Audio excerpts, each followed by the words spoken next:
За англи хэлний үндсэн 8 үгийн аймгийг бүгдээрээ сурцгаая. Нэгдүгээрт noun буюу нэр үг.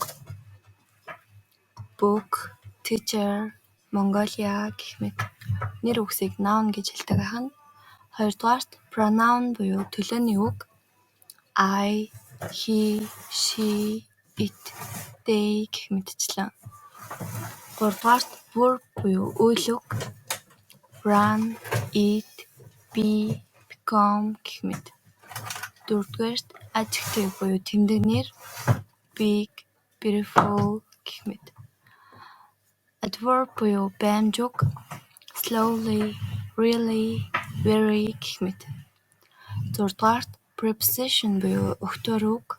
In, on, at. Долдугаарт conjunction буюу холбоос үг. And, but, because. Наймдугаарт interjection буюу wow, oh гэх мэт.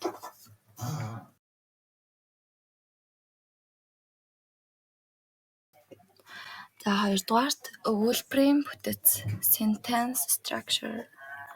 Англи хэлний үгийн дараалал нь маш чухал. Subject plus verb plus object.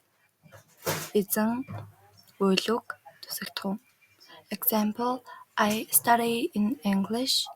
She likes coffee. Subject plus verb be verb plus adject noun. He is happy. They are students.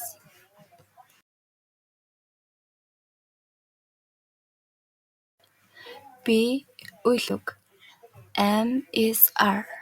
Current present tense. Subject be verb